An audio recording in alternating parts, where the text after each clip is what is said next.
Hello friends, நம்ம இன்றைக்கி என்ன பார்க்க போகிறோம்னா இன்னையோட லஞ்ச் வெரைட்டிஸ் தான் பார்க்க போகிறோம். ஃபஸ்ட்டு பேஸ்ட்லாம் அரைச்சி வச்சுப்போம்.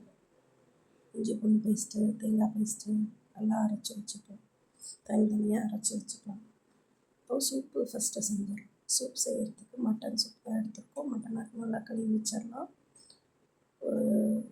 ஒரு கடாய் வச்சு அதில் எண்ணெய் ஊற்றி பட்டை, இஞ்சி பூண்டு பேஸ்ட்டு, வெங்காயம் எல்லாம் போட்டு வதக்கிட்டு அதுக்கப்புறம் நல்லா மட்டனை வச்சு வேக வைக்கணும். நல்லா வதக்கிட்டு நல்லா வேக வைக்கணும். உப்பு மஞ்சள் தூள் போட்டு மூடி வச்சிடணும். நல்லா வதக்கிட்ட பின்னாடி மஞ்சள் தூள் போட்டு வேக வைக்கிற கேப்பில் இந்த கோகோனட் பேஸ்ட்டெல்லாம் அரைச்சி வச்சுக்கணும். நல்லா வெந்த பின்னாடி 3 விசில் போடுங்க. விடலாம் வேகலாம்.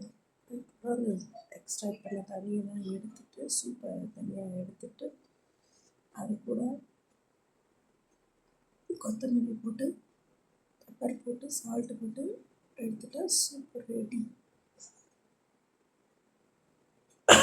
அதுக்கப்புறம் இன்னொரு கடாய் வச்சு எண்ணெய் ஊற்றி பட்டை, லவங்கம், இஞ்சி பூண்டு பேஸ்ட்டு.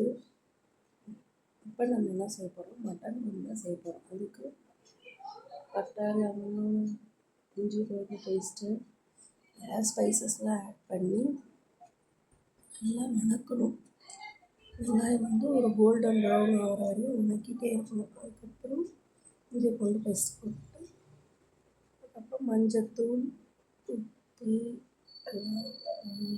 கொத்தமல்லி தூள், மிளகாய்த்தூள் எல்லாம் ஆட் பண்ணி நல்லா வறுத்துட்டு நம்ம வேக வச்சுருக்க கறியெல்லாம் எல்லாம் ஆட் பண்ணி டொமேட்டோ போட்டு உப்பு போட்டு அப்புறம் கோகோனட் பேஸ்ட்டை அரைச்சி ஊற்றிட்டா மட்டன் குழம்பு ரெடி.